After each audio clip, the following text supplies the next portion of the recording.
Halo guys, ketemu lagi dengan aku Billy Andreas di channel Rumah Kita Pontianak. Nah, kali ini ada yang spesial nih teman-teman. Ini ada rumah minimalis tropis tunggal, atapnya 5, modelnya kayak gini.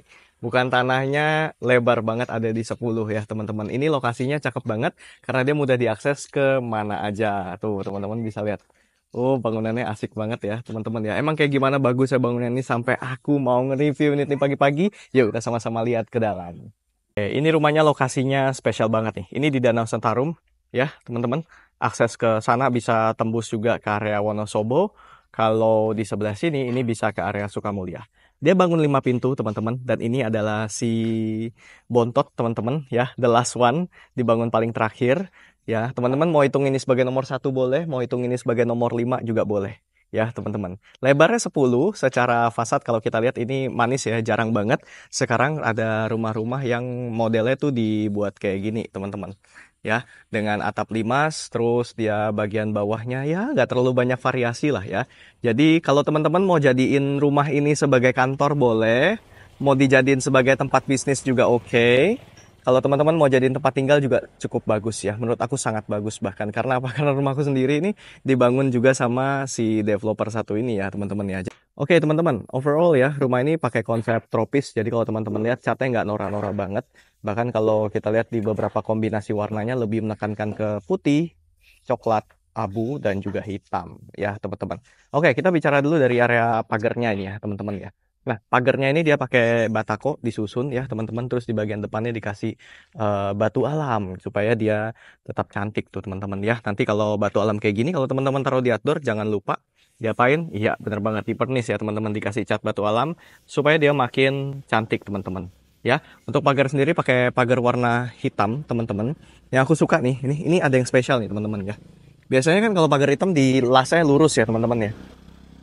Kalau ini tuh dilasnya agak miring sedikit, agak miring sedikit. Jadi agak artistik gitu jadinya ya teman-teman. Kalau teman-teman lihat di video ini kayak nggak lurus banget, dia ada miring sedikit teman-teman di bagian besi-besinya. Jadi cakep gitu ya nggak sih? Nah, oke. Nah, rumahnya sendiri teman-teman, kalau kita lihat ya secara carportnya, ini bisa parkir sampai 2 mobil. Kalau teman-teman mau pasang elektrik di carportnya juga bisa sih menurut aku. Nggak masalah, tetap bisa dan tetap jadi cantik aja teman-teman. Dan kalau kita masuk ke dalam, memang rumahnya itu tunggal teman-teman. Ya untuk carportnya dia pakai 30 kali 60 kalau teman-teman lihat di sini. Disusun model bata. Cakep ya. Terus kalau kita dari pasar, mau kemana-mana, lewat samping ini udah bisa banget, teman-teman. Oke, kita coba lihat dulu ya bagian fasad depannya. Overall dia pakai kusennya kusen kayu. Mungkin banyak yang bertanya-tanya kenapa di zaman sekarang masih pakai kusen kayu. Nah, teman-teman, kalau rumah-rumah tropis kayak gini, kalau teman-teman mau ngangkat kesan tropisnya kuat, memang kadang kita tuh harus berani explore, gunakan bahan-bahan yang kayak gini nih. Kayu-kayu kayak gini ya. Nah, nanti kalau kayu-kayu ini sebenarnya balik lagi ke teman-teman mau pengecatannya pakai apa? Pakai vernis kah? Atau teman-teman mau pakai cat kayu yang warnanya lebih tua, ya itu terserah sama teman-teman ya. Tapi dengan kusen model kayu kayak gini, dia akan memberikan kesan natural yang lebih kuat ya, teman-teman. Oke, sekarang kita coba masuk ke bagian terasnya. Terasnya dia pakai 80 ke 80 warna hitam ya, teman-teman ya. Sebenarnya kalau untuk teras ini menyesuaikan ya keinginan daripada teman-teman semua. Tapi di teras ini yang bagus adalah dia menggunakan ada kayak plin begini nih teman-teman ya. Dikasih balokan gini. Dikasih balokan kayak gini, jadi kelihatannya tuh lebih cakep ya. Jadi kayak ada frame-nya gitu, teman-teman. Ya, nah kalau teman-teman lihat sendiri pintu bukaannya juga udah 2 daun. Dia pakai handle yang medium, nggak terlalu besar, nggak terlalu kecil juga. Dan kalau kita lihat ke bagian dalam, ini dia menggunakan 80 kali 80. Ya, 80 kali 80 motifnya dia connected, sambung menyambung dari ujung ke ujung. Nah, kalau motif-motif kayak gini emang lagi ngetren ya teman-teman ya. Jadi kenapa dia itu tuh kelihatannya lantai jadi bermotif tapi nggak terlalu norak gitu. Jadi masih enak, masih cakep gitu ya teman-teman. Dan kalau teman-teman lihat nih di bagian bawah lantainya, tuh dia kasihin plin, dia kasihin plin. Tuh cakep ya teman-teman, dikasih plin sama dia. Oke, sekarang kita lihat area ruang tamunya. Sebenarnya ruang tamu ya. Kalau orang zaman sekarang memang nggak pengen yang ruang tamu yang terlalu besar. Jadi yang penting bisa muat, bisa duduk, gitu, bisa ngumpul gitu ya. Karena biasa orang zaman sekarang juga nggak terlalu banyak terima tamu, teman-teman. Jadi kalau untuk penggunaan ruang-ruang kayak gini sebenarnya teman-teman mau pakai buat ruang tamu boleh, teman-teman nggak mau pakai buat ruang tamu, mungkin tamunya mau di luar aja, di area taman itu teman-teman pengerasan kan lagi zaman sekarang sering yang kayak gitu ya. boleh silakan aja supaya teman-teman punya space di tengah yang benar-benar luas. Nah, kalau teman-teman lihat di area sebelah sini nih, ini adalah area ruang santainya. Bisa jadi ruang makan, bisa jadi ruang nonton, terserah teman-teman. Ya, kalau teman-teman nggak mau buatin jadi ruang dapur basah, tinggal teman-teman buatin backdrop TV aja di sebelah sini. Jadi teman-teman bisa nyantai duduknya di sebelah sini. Tapi itu tergantung teman-teman suka yang kayak gimana. Nah, kalau untuk plafonnya sendiri, dia udah cakep ya teman-teman ya. Plafonnya simple aja, segi-segi gitu, dengan bentukan yang dia masukin ke dalam teman-teman. Dia pakai slim LED di semua bagian plafonnya juga. Dan yang aku suka adalah di sini finishingnya tuh rapi. Tuh teman-teman lihat tuh. Oh, rapi ya, teman-teman ya. Jadi buat teman-teman yang punya lahan, contohnya mungkin di 10, 11, kayak 18, teman-teman masih bisa kok buat rumah tunggal yang konsepnya tropis, tapi tetap bisa lega di bagian dalamnya. Ingat ya teman-teman ya, pengaturan denah itu penting supaya rumah itu bisa kelihatan lega. Ini aja sebenarnya ini benar-benar lega banget. Walaupun buat sebagian orang tanah ukuran kayak gini tuh so-so lah ya, gede juga enggak, kecil juga enggak gitu teman-teman ya. Nah, ini view rumahnya dari dalam keluar. Enak ya? Enak banget, nyaman dong. Rumahnya adem banget. Oke, kita lihat lagi nih ke kamar anaknya dulu yang pertama ya. Kamar anak yang pertama ukurannya ini cukup besar ya teman-teman ya. Ini dia ada di 3,5 meter ya kali 4 meter. Jadi memang benar-benar nyaman. Jarang kan ketemu rumah 3,5 kali 4 meter. Kenapa? Karena biasanya rumah-rumah zaman sekarang tuh yang penting ada kamar gitu. Sebenarnya kalau yang penting ada kamar tuh nggak cukup ya teman-teman ya. Karena kan kita nggak tahu ke depan mau dipakai buat apa, mau jadi apa, ya kan teman-teman. Kalau di sini kalau teman-teman ke depan mau gunanya jadi kantor bisa, mau tetap jadi ruangan, mau taruh ranjang bahkan ukuran sampai king di kamar anaknya bisa. Jarang ya ada kamar ukuran ranjangnya bisa sampai king. Ini kalau aku beberapa rumah yang ku review teman-teman ya, terutama yang rent 1M tuh banyak developer yang masih suka di Pontianak tuh buat kamar utama segede kamar anak ini. Ya, ini bener-bener kamar anak. Jadi anak kan makin mahal semakin gede gitu ya teman-teman ya. Dia butuh space lebih luas, barangnya justru pasti lebih banyak. Bener kan? Nah, kalau teman-teman lihat kamar anak yang pertama tadi sama kamar anak yang kedua, saya juga kurang lebih. Cuma yang ini lebih ngotak gitu, teman-teman.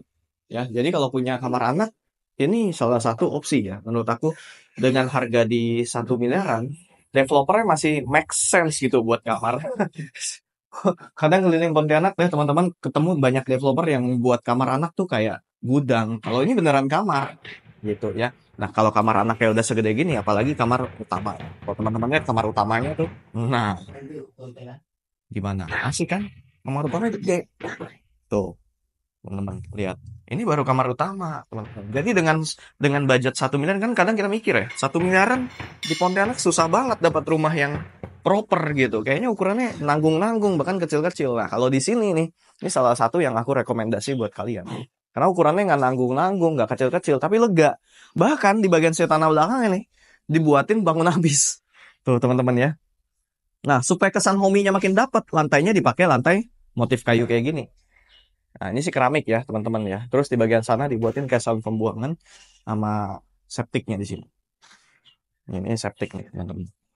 Ini jadi teman-teman mau buatin kitchen set juga boleh. Kalau teman-teman lihat nih, dengan ruangan sebesar kayak gini, teman-teman mau nambahin buat ruang makan, ruang dapur basah, puas. Ini puas gitu ya teman-teman ya. Kadang kan orang, aduh, kenapa kecil-kecil, kenapa begini-begini gitu ya, kayak kayak kayak nggak puas gitu, kayak nggak suka gitu sama size-nya gitu. Tapi kalau teman-teman lihat yang ini nyaman. Tuh, akses ke belakang, akses ke depan, itu enak banget, homey banget. Ini cuma 1275 teman-teman dan masih bisa nego. Terus di belakang teman-teman udah nggak usah lagi pasang anti maling. Udah dipasangin lubang-lubang roster seperti ini. Sehingga sirkulasi udara dari belakang ke dalam itu nyaman. Nyaman banget teman-teman. Ya. Nah kita coba ya kita lewatin jalan sampingnya lagi menuju ke bagian depan. Ini jalan sampingnya udah enak, udah dikeramikin. Teman-teman tuh. Ah, udah nggak usah pusing-pusing lagi. Jalan samping ini selain sebagai bisa teman-teman keramikin, mungkin juga teman-teman bisa taruh tanaman kesukaan teman-teman, ya. Terus apa barang-barang lain yang teman-teman mau atau nggak kepake, mungkin bisa taruh sepeda, motor. Kalau teman-teman keluar kota bisa taruh sini. Nah, yang aku suka di sini adalah meskipun dia punya pintu samping, nggak dibiarin kebuka. Biasanya banyak banget developer rumah-rumah tuh dibiarin kebuka gitu-gitu ya, teman-teman ya. Nah, itu yang paling penting adalah teman-teman tutupin gini, udah enak. Terus jangan lupa buat lubang pembuangan air. Nah, ini udah dibuat lubang pembuangan air. Tuh, keren ya. Lubang pembuangan air udah dibuatin. Bahkan di atas sana tuh kalau teman-teman mau naro apa gitu ya. Mau naro mungkin AC atau apa segala macam, teman-teman masih bisa naruh situ tuh. Tuh, gitu ya teman-teman. Oke, nah kita coba lihat ya, yang balik lagi nih ke bagian luarnya nih. Karena kalau ngeliatin sebuah rumah, kalau cuma satu kali lihat, kayaknya nggak puas. Teman-teman harus memang benar-benar lihat lagi, supaya teman-teman kerasanya nyaman lagi gitu, enak tuh. Kan bener ya teman-teman ya. View-nya tuh enak tuh. Apalagi ke daerah Sukamulya ya.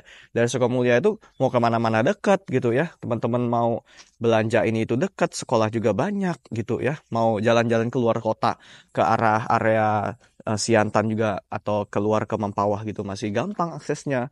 Mau ke pelabuhan aksesnya dekat, ke bandara cuma 30 menit. Jadi ini bisa jadi salah satu opsi buat teman-teman yang lagi cari rumah. So, terima kasih udah nonton rumah kita. Jangan lupa nonton juga info-info lain tentang rumah baru, inspirasi rumah baru di channel Rumah Kita Pontianak. Klik like, subscribe, dan share ke teman-teman kamu semua. Bye-bye.